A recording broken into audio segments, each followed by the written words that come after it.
In this video, we'll discuss the features on Tony Herrera's face that relate to imposing strength, his mild health considerations, and the marker for attention that he carries. Enjoy. In today's face reading, we are looking at my good friend, Tony Herrera. I had mentioned to you all in the past that instead of just reading celebrities and famous people, I was going to start reading and occasionally tossing in the everyday person, because I think it's good to look at faces from everyday people and not have the emotional charge or associations that we have with celebrities. So that being said, I've known Tony since we were in grade school. We've known each other most of our lives, but Tony volunteered to have his face read, and we're going to use him as a reference for a number of things that I'm seeing that are congruent in terms of his lifestyle and what his face carries. So for orientation, first and foremost, if you are new to my channel, welcome, but please go up here and watch the 5-minute crash course face reading video. That's going to give you terms and terminology about face reading, what it is, and this is a branch of Chinese medicine, so if you're not familiar with those terms, you might be a bit lost. When I was looking at Tony's face, one of the first things that leaps out to me, and has always leapt out to me, is the countenance of the face. So this sort of ties to the shen, or what we would call the spirit expression of a person. Sometimes people's facial features, the bones, the flesh, individual features, the nose, the eyes, those things might jump out first, but sometimes it's the countenance. And I would say for me, the countenance is what stands out for me. Now, he has some other dominant features, and we'll go through those, but I want to talk about this first. When a person has the ability to look imposing, to look intimidating, to look a little scary, that's all wood metrics. Now, Tony carries this. If you look at his picture or pictures, you'll notice that he has a tough look. So this is a good thing. And given that Tony is currently a gang detective with an emphasis on mitigating gun violence for the Sacramento County Sheriff's Office, that's something to consider. Right away, you can see the congruency in terms of what he's carrying in the face and what he's actually doing. So Tony's had a lot of positions that he's held, but some of them have been a narcotics officer, a SWAT breacher, a defensive tactics instructor, but a weaponless one at that. So, basically, without a weapon, how do you defend yourself? And then a gang instructor for new recruits. So he's also done undercover work, and that's a very, very risky job. And we're going to talk about that in relation to his ears, because that has ties to that. But let's go back to the countenance. If we're seeing those imposing wood metrics, when a person does look tough, they look intimidating, or they have the capacity to do so, we have to look at the wood element specifically. The wood element regulates frustration, anger, hostility, and that's on the negative side. Now, on the positive side, we're looking at vigor, drive, and ambition, pursuing your dreams, going after things, being aggressive in the pursuit of the things that are important to you. So when a person has strong wood metrics, or they have a strong wood countenance, that's one of the things that I'm talking to people about, saying you're going to need to pay attention to those emotional rhythms first and foremost in your life, because you can engage both readily and easily. Some are better for you than others. Being overly angry, overly hostile, that can cause problems, right? It's not good for the system to be in those emotions all the time. But when you have a strong element, it also means that you can wield those things, and you're kind of supposed to a degree. It's part of how you decompress your life force. So something that Tony would have to watch and pay attention to, but it's also something that he needs to exercise. And when you have strong wood metrics, you really got to focus on strength training. You need to move the ligaments and the connective tissue, because the wood element regulates those things. So again, strengthen the element means engagement of the element. You can't get away from that. So if Tony were not into strength training, which he is, and he's currently at this stage in his life too, really pursuing a healthier lifestyle, that's great, because the wood element needs a lot of exercise. Now, to be clear, all human beings need exercise. It's non-negotiable. Nobody should be sedentary and sitting on their ass. That's not good. But some people are going to need to engage these things a bit more, just to maintain baseline, just to feel good in what they're doing, just to feel strong and rooted in what they're doing. So he's got those metrics going on, but again, these are things that I would be paying attention to. Now, you can also see the wood element show up here in what they call the 11s, these lines that show up here. So Tony at rest and through a little bit of furrowing can get these lines.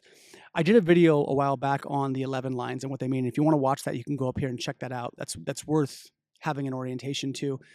A lot of times in the face reading circles, when we see these lines, you'll read in books and whatnot that this is bad. It's pathological. It means your liver's overworked, that you're an angry person. And what I've seen over the years, that's not the case. If you have a lot of wood, chances are, if things are going well, you're going to be using that wood element. You're going to be using that exercise. You're going to be looking imposing. You're going to be doing that kind of thing. And given his line of work, that makes a certain amount of sense. So, in my opinion, these are not pathological lines. These aren't something that stand out demonstrably on the face that I would be saying, hey, you're really, going off the deep end. Now, if I were to probe Tony and talk with him and check in with him, chances are, if he's dealt with anger, frustration, hostility, a short fuse, chances are likely that he probably runs that way.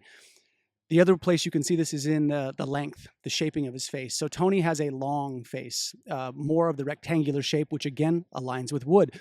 So when we see that long verticality in the face, where the face is a bit narrower this way, but it's taller, right? It has that rectangular shape. This points to the verticality and the growth of wood. So if you think of a tree trunk, right, it's a vertical form growing towards the heavens very slowly, but it has its roots in the ground, but it's ascending towards heaven. So trees grow this way. And when we see that kind of length in the face, and if we see height, this is something that I don't talk about a lot also, but if a person is over 6 feet tall, which Tony is, like I myself am 6'2", anything over 6 feet, we're really seeing the wood metrics in the body morphology. So height also relates to it because trees are tall, right? Trees will continue to grow up and up and up, and out of the elements, that's something you want to pay attention to. So he's got wood. His eyebrows are not excessively dominant. That's the other place we can see the wood element as well as the jawline. And again, our jawline will fluctuate. Anytime we get leaner and we see a more chiseled jawline, the wood metrics in a person are increasing. That's just the way it goes. So Tony's got a strong jaw, and we all vacillate in terms of I myself included. We go up and down in weight throughout life. Some years back, I was 100 pounds heavier than I am now, and my jawline isn't where it is. So you have to kind of take these things into account, but these are the metrics, and this is where we can see it. Now, let's go to that risk-taking component that I was talking about. Tony's got big ears, and that's not a slam. I have big ears too. Big ears aren't bad. Big ears are a water element metric. And so, the orientation with all this stuff is when you're thinking about face reading, it's coded symbolism. You got to understand the elements, what they carry to a degree, and then look at those rhythms and say, am I engaging those or am I not? The water element. The emotional themes to pay attention to are, for one, fear, panic, and dread. The water element gets out of balance. Those things can really take hold of you. But the positive side is fascination, awe, and wonderment. It's that deep wondering about the cosmos and what sits at the bottom of the ocean and the things that make you go, wow. That's all water energy. So for Tony, one of the things I would be pushing him towards in lifestyle guidance would say, you got to find those things that fascinate you. And I know Tony, and I know he's interested in these kinds of things. He's into the metaphysical when we get into those conversations. He's into the depth of life, the meaning. He likes those things, and that's great. But the other thing that we can see is when we talk about fear, panic, and dread, those are the negative associations with the water element. That can happen.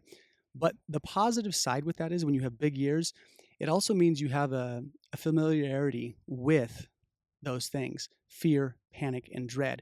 That means people can put themselves into fear-inducing positions or situations, and they handle it better than most. So if you've read if you've seen some of the other readings that I've done, like Alex Honnold, you can go up here and check that one out if you'd like. Alex Honnold also has big ears. We'll see big ears in MMA fighters. We'll see big ears in wrestlers. We'll see big ears in people that are taking risks. And just the nature of the beast, if you are in law enforcement, that is a risk-taking profession. And for the record, Tony, thank you for doing what you're doing. It's not an easy job. So that being said, if a person has large ears, they've got to pay attention to those water metrics and understand that they are likely going to engage those rhythms a bit better, and they're a bit more resilient in that range.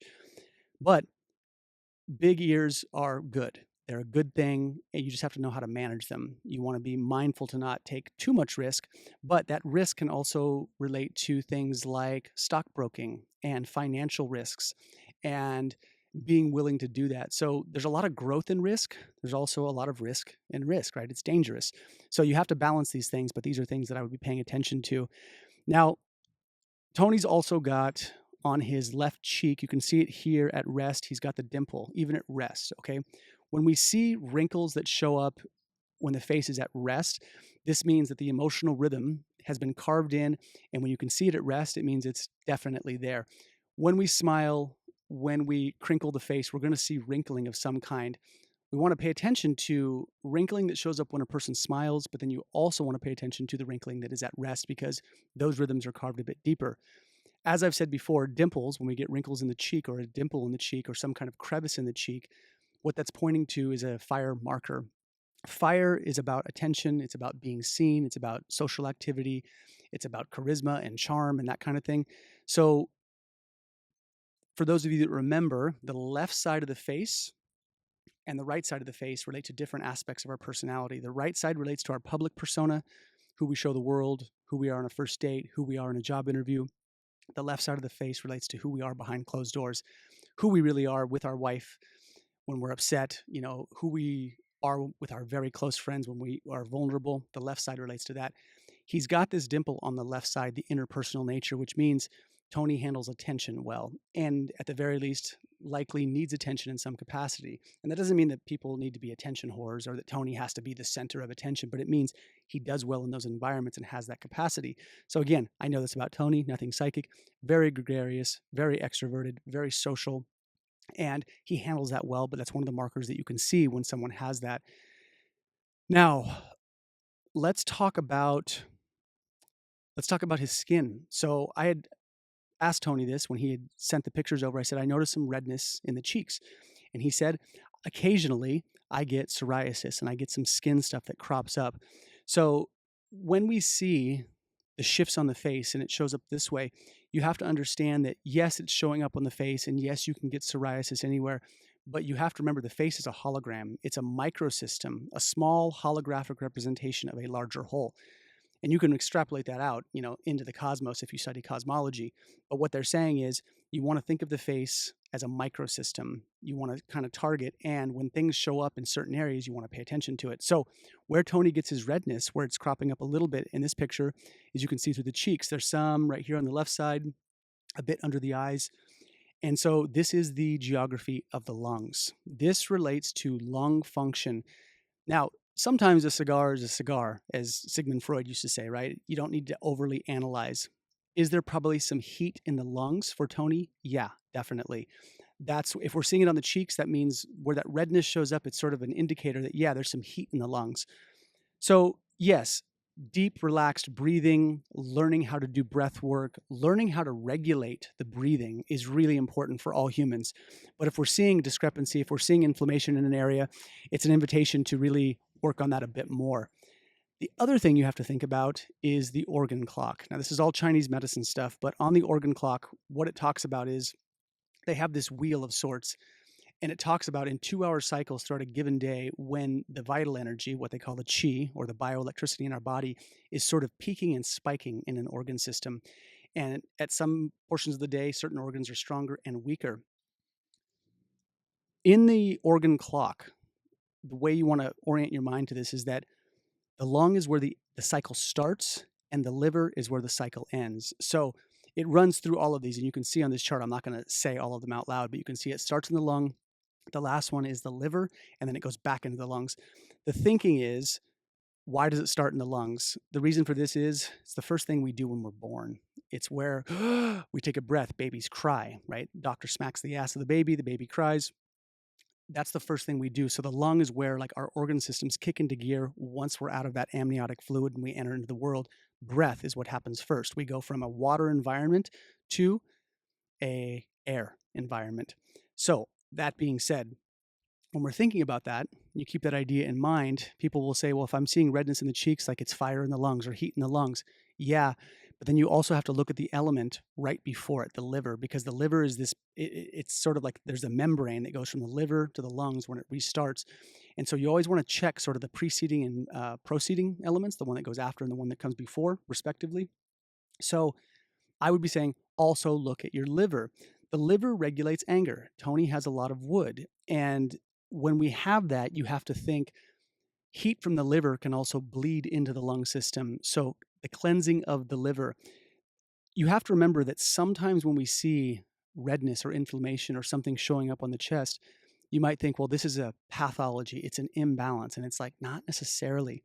Tony has cleaned up his lifestyle quite a bit in the last couple years in particular. And when that happens, the body is going to go through a detox process of sorts. And so when we see changing in the faces, it's not just explicit pathologically out of balance and that the person is, disrupted. It means their body may be healing as well. So you have to kind of keep this in mind and not look at it as just a negative lens that my body's out of whack. It's like, it's reasonable to assume that if you were cleaning house, things are going to flare up and detoxify and get a bit inflamed as the system cleans itself out. So again, nothing to worry about here. This is nothing pathological, but it is things to consider. Now, if a person is getting redness and you want to sort of get that fire out of the lungs, you also want to continue to work on the liver. That means minimizing alcohol. Alcohol creates a lot of problems for the liver. It suppresses the spirit to a certain degree, and that's why it leads to uninhibited behaviors. And it can move a lot of energy, but it comes at a very real cost, and it can make the liver hot. And when the liver is hot, there's too much heat, and if it's not being decompressed physically and emotionally and psychically and spiritually, because the organs all do that, if those things aren't being addressed, or if the liver's bogged down, that heat can transfer to the lungs. And then, interestingly enough, the lungs regulate the skin of the body, and things like psoriasis and eczema will show up. So you want to pay attention to liver and lung disharmonies when you see redness in this area. Now, if you look at Tony's face, his natural face, public persona, and inner persona, these are relatively congruent. Yes, they look different, but you'll see that the public persona definitely looks firm. The inner persona looks firm, but the inner persona also has a bit more softness.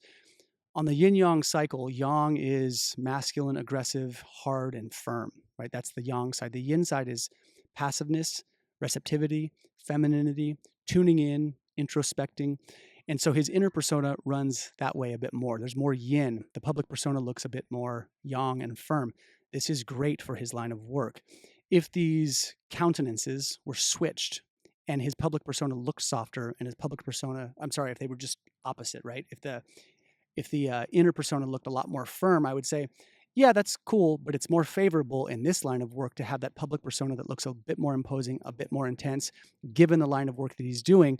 So that's an auspicious feature in the big picture and how this rolls. So I want you to think about these things in that a lot of what I'm talking about in these videos are things that I rehash in other videos. And I'm not repeating to be monotonous or just to, pound theory into your head. It's that there's consistency and congruency with all of this theory, and you got to review it and sit with it and mull it over and chew on it to understand how it relates to people's lives. Because if we're seeing these things, the big marker with face reading is you have to live the thing that you're wielding. You have to live and wield the thing that you carry. If you don't, this is where life force depletion happens. It's really important to understand that, because face reading is not just to wow people. Hey, the theory says this, you have this feature. Is that true? Yes, it is. Wow. As I've said before, you don't want to get lost there. That's cool. That's great. It is interesting. But it's like, what are you doing with that information? Are you actually living the rhythm that you carry? Because the thing to remember about face reading is that all of our features point us into rhythms that we should embody. Part of how we maintain our longevity, part of how we preserve our jing, our constitutional genetic essence, and the expression of how the quality of that throughout our life is predicated on the use of our gifts, the use of our elements, and the use of our aptitudes. It's sort of like if you put a tiger in a cage for its entire life, that tiger is not going to be fully realized. It has to chase and hunt and bring things down and kill things. That's what it's built to do. Humans are no different. It's just a little more complex and refined because, humans, we have some common ground in how we operate and the things we need to survive, the things we need for social connection. But the elements say this go round, this lifetime, you're also going to have some different things that you have to work on that are going to be different. And those allocations of what we have to pursue in life are always different depending on your facial features. But that's the way to think about it. The use of your gifts will preserve Jing, and the underuse of your gifts and your aptitudes will actually deplete life force. So that's very important. But that's pretty much all I've got for Tony. Tony, thanks for letting me read you. If you guys have questions or comments, please put them down below, and I will see you all next time.